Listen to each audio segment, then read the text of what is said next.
रत्नागिरी के पास एक पुराने महल में काम शुरू हुआ, जिसे पूरी तरह से ध्वस्त कर उसके स्थान पर एक नई इमारत का निर्माण किया जाना था।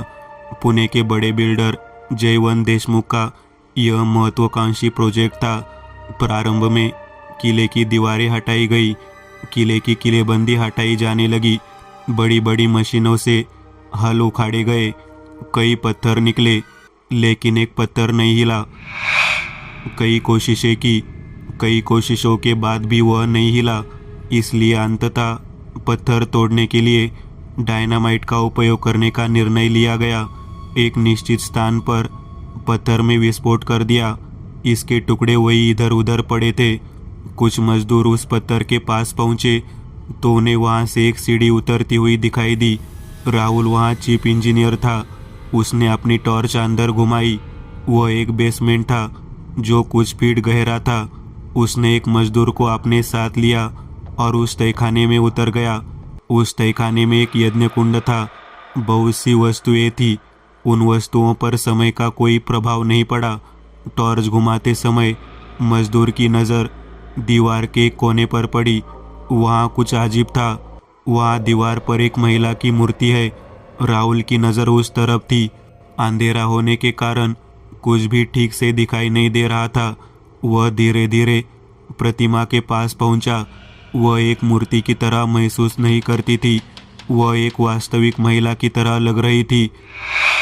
जैसे ही राहुल उसके पैर छुए, महिला ने अपनी आंखें खोल दी।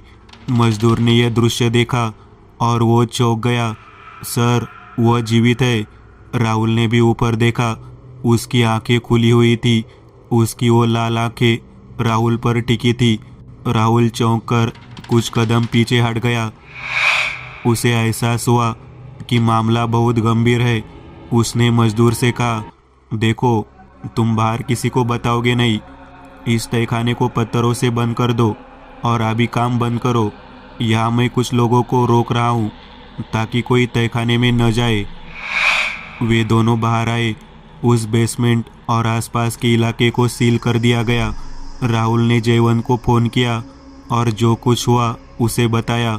जयवंत ने कहा, आप जो कह रहे हैं उस पर विश्वास करना थोड़ा मुश्किल है, लेकिन अगर यह कहानी सच है तो यह हमारे लिए बहुत खतरनाक है। मैंने वह ज़मीन खरीदी है और इस मामले के कारण वहाँ निर्माण करना मुश्किल हो जाएगा। मैंने उसकी फ़ोटो भी ली है। क्या करूँ? मुझे वो तस्वीर भेजो और तुम वहाँ की स्थिति का ध्यान रखना। किसी को भी वहाँ आने मत देना। मैं देखूंगा कि क्या करना है। जयवंत ने एकदंत को फ़ोन किया। उस समय एकदंत पुणे में थे। जयवंत तुरंत एकदंत के बंगले पर गए। एकदंत अपने बगीचे में थे। क्या कह रहे हो देशमुख? क्या हुआ? आपकी मदद की नितांत आवश्यकता है। क्या मदद चाहिए? जयवंत ने एकदंत को सारी बात बता दी। उसने उन्हें तस्वीरें दिखाई। एकदंत उन्हें देखकर कुछ देर चुप रहे और बोले, मुझे समझ नहीं आ रहा कि ऐसी क्या बात है।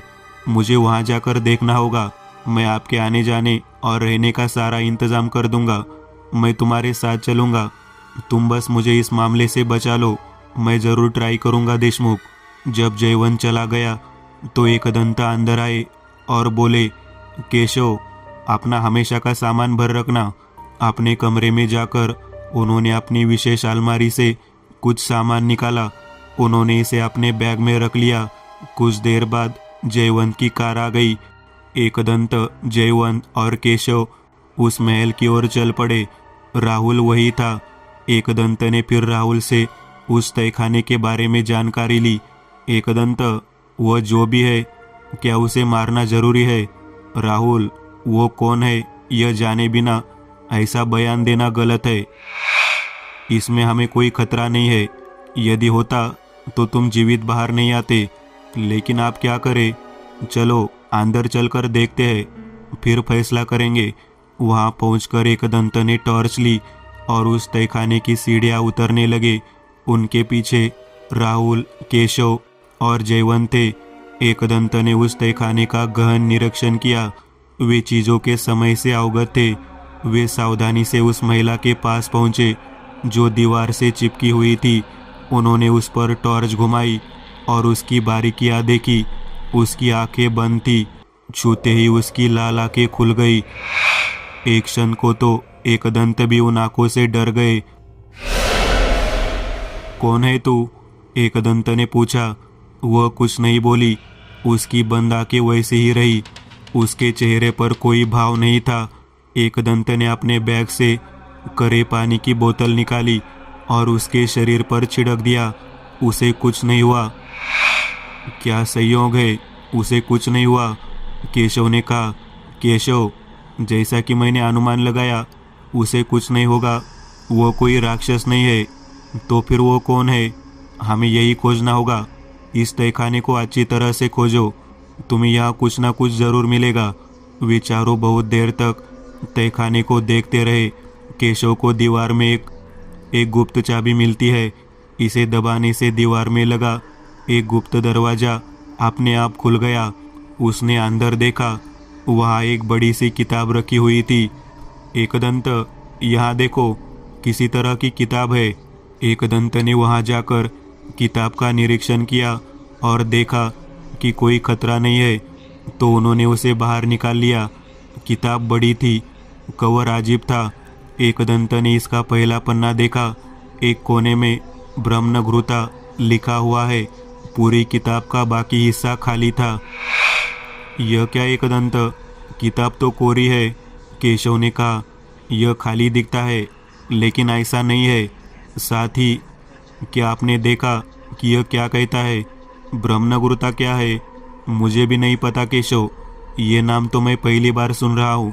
मुझे भी जिज्ञासा है कि यह कौन है और इस किताब और इस महिला के बीच क्या कनेक्शन है।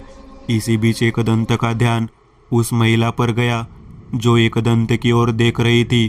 पहली बार उसकी नज़र, जो इतनी देर से शून्य में थी, किसी की ओर गई। इससे एकदंत को आश्चर्य हुआ।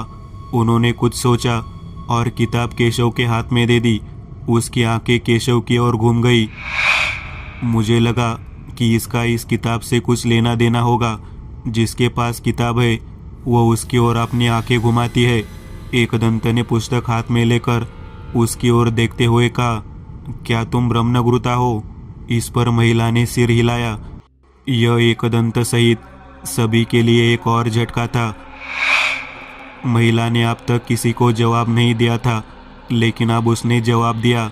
वह हमारी बातें समझती है। उसने इतनी देर तक जवाब क्यों नहीं दिया? केशव ने कहा।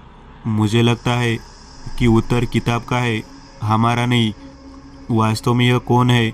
जयवंत ने हताश होकर कहा। वह न तो देवता है, न मनुष्य, न दानव, न पशु। वह ब्रह्मघृता है। यह किस प्रकार का है? केशव, पिशाच वेद निकालो। मैं इसका और इस किताब का इतिहास देखना चाहता हूँ। एकदंत आंखें बंद करके बैठे रहे। पिशाच वेद के कारण वह किसी भी वस्तु की सहायता से उसका अतीत देख सकते थे। जो सिद्धि एकदंत को प्राप्त होती थी, उसके उपयोग से एकदंत उस किताब का अतीत देख रहे थे। साल 1800, पड़ोस के गांव में एक व्यापारी के घर में चोरी करने के बाद माधु उसके घर में चुपचाप घुस गया। उसने चुराए गए धन को घर में जमीन में एक गुप्त डिब्बे में रख दिया और डिब्बे को बंद कर दिया। पानी पीते ही वह बिस्तर पर गिर पड़ा। अब तक वह कई चोरियां कर चुका था, लेकिन किसी को उस पर शक नहीं हुआ। उसके पास लोगों को दिखाने के लिए एक पीढ़ीगत कपड़े का व्यवसाय था। माधु की आंख लगी, तभी उसके दरवाजे पर दस्तक हुई। वह थोड़ा डरा हुआ था, लेकिन पास ही पड़ी लालटेन हाथ में लेकर दरवाजे तक गया। कौन है बाहर? मैं हूँ, नारायण। माधु ने दरवाजा खोला। नारायण पंत, इतनी सुबह? माध्या, रात में बहुत जाग रहा है तू। नारायण थोड़ा दुष्टता से मुस्कुराया। और बता, क्या हो रहा है? क्या काम है, बोलो। तुम्हारे जैसे चोर से मुझे क्या काम? सारा गांव तो नहीं जानता, लेकिन मैं तुम्हारा काम जानता हूँ। नारायण पंत, क्या तुम सुबह इसी बारे में बात करने आए हो? मुझसे चोरी का माल कौन खरीदता है? तुम ही ना। माध्या, ज़्यादा बात मत कर, मुझे तुझसे काम है। अंदर चल। वे दोनों अंदर आए। बोलिए नारायण पंत, तुम्हारा काम क्या है? तुम वहाँ पड़ोस के गांव में से पाटिल के महल से कुछ चुराना है। क्या चुराना है? किताब? क्या मुझे एक साधारण किताब लाने के लिए भेज रहे हो? तुम्हें उसे क्या? अगर तुम वो किताब लाओगे तो मैं तुम्हें 10 सोने की मोहरें दूंगा। अच्छा, क्या तुम्हें पता है यह किस प्रकार की किताब है और महल में कहाँ है? यह लगभग 1 फुट लंबी एक किताब है जिसका कवर मोटा है।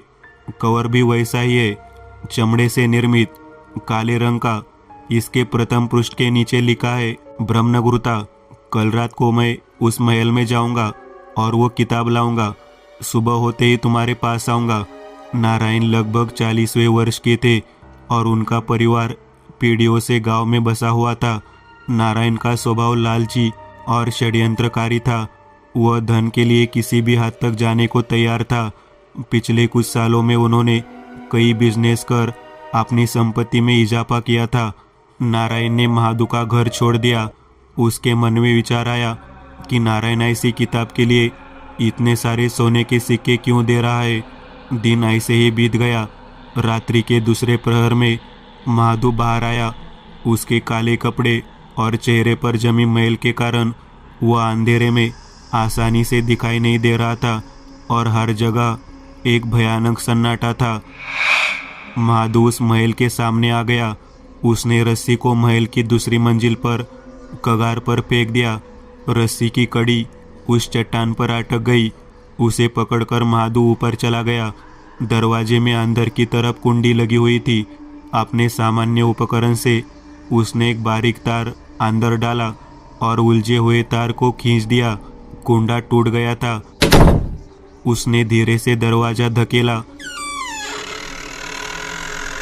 और अंदर दाखिल हुआ। उस कमरे में कोई नहीं था।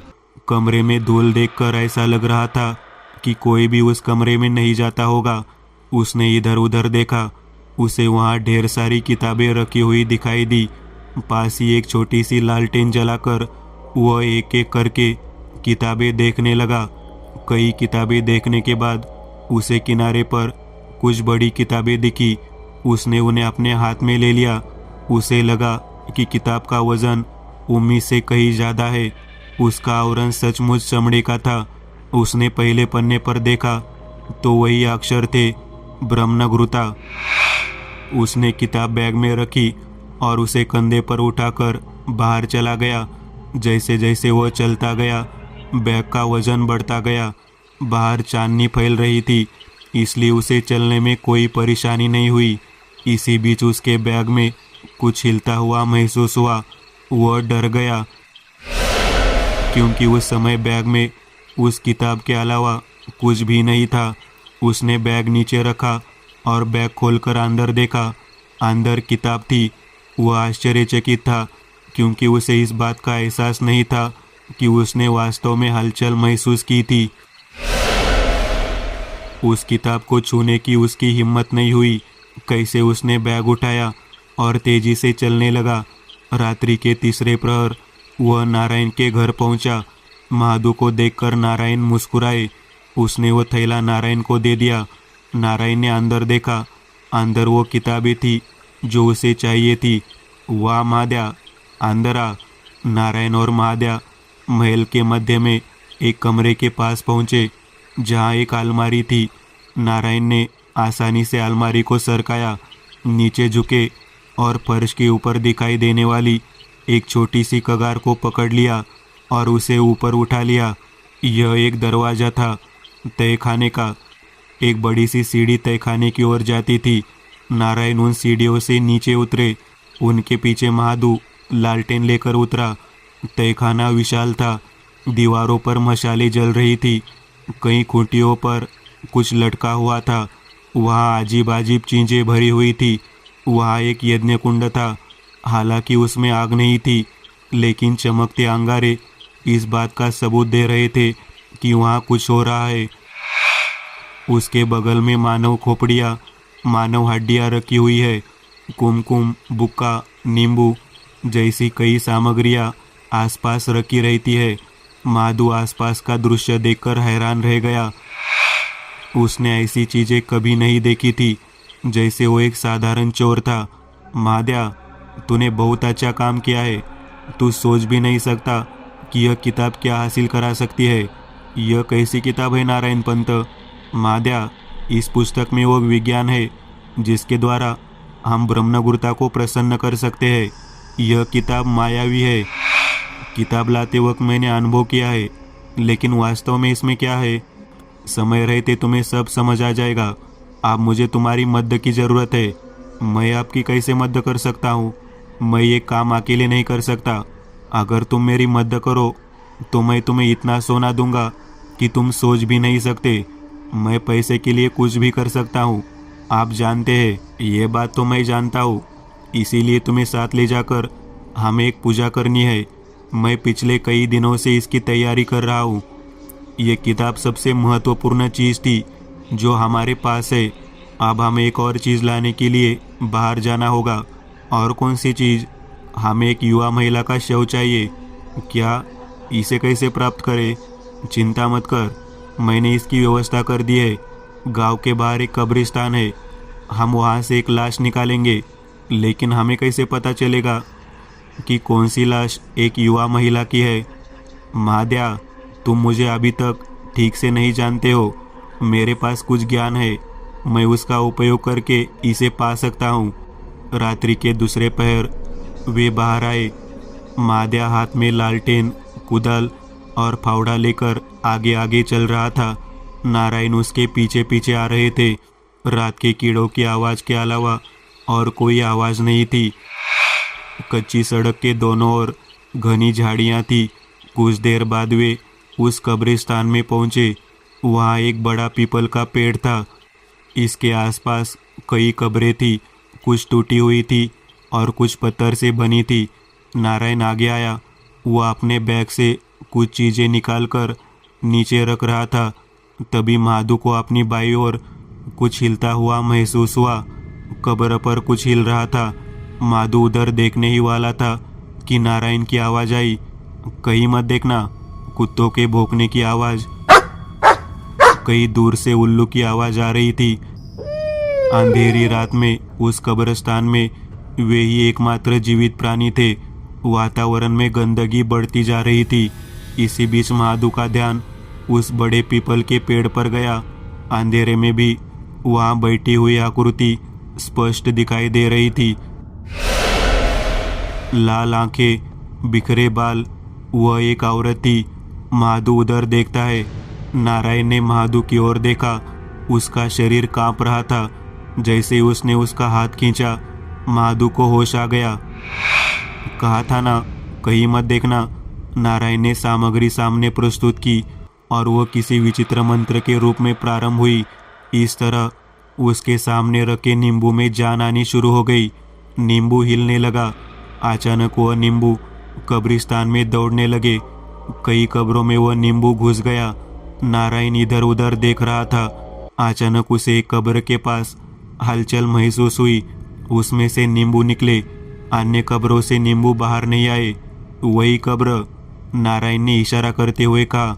माधु और नारायण उस कब्र के पास आए। जब नारायण ने उसे चेतावनी दी तो माधु ने उस कब्र को खोदना शुरू कर दिया। नारायण ने फावड़ा हाथ में लिया और खोदी गई मिट्टी को हटाना शुरू कर दिया। कुछ देर तक खुदाई करने के बाद उसे वहाँ एक शव मिला जो एक युवती का था। मांस अभी सड़ा नहीं था। देख माधु, क्या नींबू ने काम सही किया? हमें हाल ही में मृत महिला का शव मिला। आप क्या करें? उस लाश को बाहर निकालो, उसे अपने साथ ले जाना है। दोनों ने मिलकर लाश को बाहर निकाला और दोबारा गड्ढा खोदा। उस शव को कंधे पर उठाकर माधु नारायण के पीछे चल दिया। रात का तीसरा प्रहर शुरू हो गया है। उसी समय वे महल में आए। उन्होंने शव को तहखाने में रख दिया और चुपचाप बैठ गए। माधु अभी भी डर से कांप रहा था। ऐसा अनुभव उसे अपने जीवन में कभी नहीं हुआ था। माद्या, डर मत, मैं हूँ। आप तुम्हारी जिंदगी बदलने वाली है। क्या कोई काम बाकी है? माधु ने बेचैनी से पूछा। अब अंतिम काम बाकी है, हम इसे आज रात को करेंगे। नारायण ने अपने परिवार को कुछ दिनों के लिए अपनी पत्नी के घर भेज दिया था। दिन भर आराम करने के बाद रात को वे दोनों तहखाने में वापस आए। नारायण ने अपनी अलमारी खोली, कुछ सफ़ेद पदार्थ निकाला वहाँ एक और मानवी खोपड़ी थी। उसने उस खोपड़ी को उठाकर उसमें सफ़ेद पदार्थ डाला। यह मानवी चर्बी थी। उसने उसमें आग जलाई। वह चर्बी उस खोपड़ी में जलने लगी। नारायण कुछ मंत्र का जाप करता रहा। उस चर्बी से एक अजीब सी गंध आने लगी जो पूरे तहखाने में फैल गई। माद्या, अब हम अनुष्ठान शुरू करने जा रहे हैं। उस किताब का उपयोग करके हमें इस महिला के शरीर में ब्रह्मगुरुता का आह्वान करना है। नारायण ने उस यज्ञ के पास बैठकर पूजा करने लगा। उसका अघोरी मंत्र उस महिला के शव को सामने रखकर शुरू हुआ। उसने किताब खोली। उस किताब के पन्नों पर कोई पाठ नहीं था। उसने महिला की कलाई के पास चाकू से काटा और खून किताब के पहले पन्ने पर छोड़ दिया। पन्ने ने सारा खून सोख लिया। तभी अचानक उस पृष्ठ पर उस रक्त से ब्रह्मगुरुत अक्षर प्रकट हो गए। उस किताब के अक्षर उस महिला के खून से निकले थे। नारायण अनुष्ठान करता रहा। उस खोपड़ी में उसने जो चर्बी जलाई थी वो अभी भी जल रही थी। नारायण ने खोपड़ी को अपने हाथ में लिया और उसे महिला के माथे से उसके पैरों तक घुमाया। खोपड़ी में अचानक रोशनी चमक उठी। वो आ रही है, वो आ रही है, ब्रह्मगुरुता, नारायण चिल्लाया। खोपड़ी इतनी गर्म हो गई कि वह उसे अपने हाथ में नहीं पकड़ सका। अचानक खोपड़ी उसके हाथ में फट गई। उसी समय एक स्त्री की काली आकृति सामने प्रकट हुई। खुले बाल, सुडौल गठन, बड़े हुए नाखून, अविश्वसनीय ऊंचाई। नारायण दूसरी भाषा में बोलने लगे। महादू को कुछ समझ नहीं आया। अचानक वो आकृति गायब हो गई। नारायण के सामने शव हिलने लगा। महिला हिलने लगी। वह स्त्री उठी और सामने दीवार से चिपक गई। उसकी आंखें सजीव थी। बाल उड़ रहे थे। कपड़ों में विशेष चमक थी। यह सब देखकर महादू का सिर घूम गया। ये क्या है नारायण? बस ब्रह्मगुरुत, वह हमें वही देगी जो हम चाहते हैं, क्योंकि वह किताब हमारे पास है। मतलब, अरे जिसके पास वो किताब है वह उसकी गुलाम है। जो वो कहता है वह करती है। लेकिन यह कौन है? वो एक शापित अप्सरा है जिसका उल्लेख हमारे पुराणों में भी है। यह अप्सराएं स्वर्ग में है। इनके कई रूप है। अप्सराएं न तो शैतान है और न ही देवता। उन्हें अमरता का उपहार प्राप्त है। यदि आप उन्हें अपनी हिरासत में ले लेते हैं तो आप उनके साथ जो चाहे कर सकते हैं। लेकिन उसका इस किताब से क्या लेना देना है? हजारों साल पहले असुर मधु कैटभ की जोड़ी ने ब्रह्मा से वेदों को चुरा लिया और उन्हें पानी में डुबा दिया। लेकिन ऐसा करने से पहले ही उन्हें ज्ञान प्राप्त हो गया। अघोरी और उन वेदों के अपने ज्ञान का उपयोग करते हुए उन्होंने कई अघोरी पुस्तकों की रचना की, जिनमें से एक का उपयोग ब्रह्मगुरुता का आह्वान करके उसे वश में करने के लिए किया गया था। लेकिन विष्णु ने हयग्रीव का अवतार लिया और मधु कैटभ का वध कर दिया। उसके बाद किताब अलग अलग लोगों के पास जाती रही। तो ये किताब केवल ब्रह्मगुरुता के लिए लिखी गई है। और ये उस पाटिल के पास कैसे? हाँ, मधु कैटभ ने इसे केवल ब्रह्मगुरुता के लिए लिखा था। मुझे नहीं पता कि पाटिल को यह कहाँ से मिला, लेकिन मुझे पहले से ही अंदाजा था कि उसके पास यह था। तो अब हमें क्या करना चाहिए?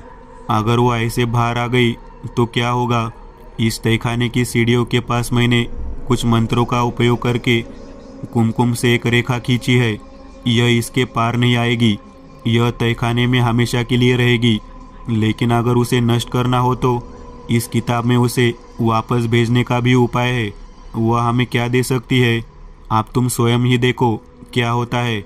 नारायण किताब हाथ में थामे उसके पास गया।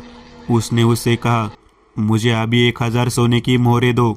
उसने अपना हाथ उठाया और कोने की ओर इशारा किया। जमीन से बहुत सारे सोने के सिक्के निकलने लगे। उस कोने में सिक्कों का ढेर लग गया। देख महाद्या, क्या तुम्हारे पास उतना सोना है जितना तुम्हें चाहिए? ये ले और अभी यहाँ से चला जा। अरे नारायण पंत, आप सचमुच महान है, लेकिन मैं उस किताब को एक बार देखना चाहता हूँ। महादू ने करीब आते हुए कहा, अरे देख, तुम इस बारे में क्या समझते हो? उस किताब को हाथ में लेकर ब्रह्मनगुरुता की ओर देखते हुए महादू ने कहा, ब्रह्मनगुरुता, आप इस नारायण को मृत्यु दे दो। उसकी बातें सुनकर नारायण हैरान रह गया। उसे एहसास हुआ कि किताब महादू को सौंपकर उसने कितनी गलती की है, लेकिन तब तक बहुत देर हो चुकी होती है। अचानक वह ब्रह्मनगुरुता नारायण के पीछे आ गई। उसके लंबे बाल नारायण के चारों ओर फैल गए। नारायण उन बालों में गायब हो गया। महादू ने नारायण को धोखा दिया और किताब अपने कब्जे में ले ली, यह जानते हुए कि जब तक किताब उसके पास है वह उससे जो चाहे मांग सकता है। उसने ब्रह्मनगुरुता को आदेश दिया, तुम सदैव इस दीवार से चिपके रहना जब तक मैं तुमसे न कहूँ। यहाँ से कभी न हिलना। नारायण ने महादू को वहाँ एक गुप्त कोना दिखाया था। उसने किताब उसमें रखी और बाहर चला गया। गांव के खोत नारायण के गायब हो जाने पर उसने अत्यधिक धनराशि देकर महल पर कब्जा कर लिया। इसके बाद उसने सावधानीपूर्वक ब्रह्मनगुरुता का प्रयोग शुरू कर दिया। सबसे पहले उसने तहखाने को इस प्रकार बनाया कि केवल वही उसे खोल सके, कोई और कभी नहीं समझेगा वहाँ एक तहखाना है। उसने बिना किसी की नज़र में आए धन में वृद्धि की। व्यापारिक उद्देश्य को आगे बढ़ाते हुए लोग आवक रह गए। वह ब्रह्मनगुरुता से जो चाहता था ले लेता था और काम होने के बाद किताब उस कोने में रख देता था। उसने शादी की, उसकी दुनिया फली फूली, उसके बच्चे थे, लेकिन एक दिन महल पर लुटेरों ने हमला कर दिया। महादू बेसावत था। लुटेरों ने हमले में महादू और घर के सभी लोग मारे गए। लुटेरों ने संपत्ति लूट ली और महल में आग लगा दी। अब वहाँ कोई नहीं रुका। समय आगे बढ़ता गया। अनेक पुराने महलों की भांति वह महल भी पुराना रह गया। वर्षों तक ब्रह्मनगुरुता उस तहखाने में पड़ी रही। साल 2023। एकदंत ने अपने द्वारा देखे गए अतीत के बारे में सभी को बताया। हर कोई स्तब्ध है। किसी को अंदाजा नहीं था कि ऐसी कोई चीज़ भी होगी। अब इसका क्या करे? केशव ने कहा, उसे आज़ाद करना हमारी जिम्मेदारी है। यह कैसे करना है? इस किताब में उसका रास्ता है। एकदंत आगे बढ़े। महिला की कलाई पर चाकू से वार किया। उससे जो खून गिरा वह उस किताब के पन्नों पर जा गिरा। उन पन्नों पर लाल रंग में अक्षर दिखाई देते थे।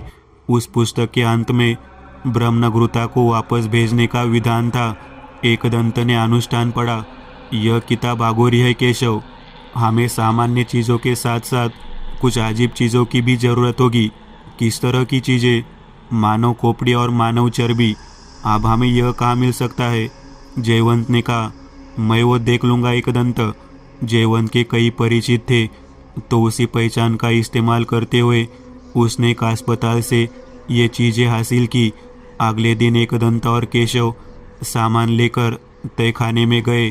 केशव, यज्ञ कुंड में लकड़ी डालो और आग जलाओ।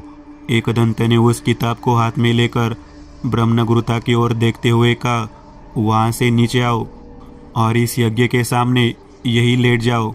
ब्रह्मनगुरुता उस दीवार से उतरकर यज्ञ के पास सो गई। एकदंत एक और बैठ गए और उस किताब में दिए गए मंत्रों का उच्चारण करने लगे।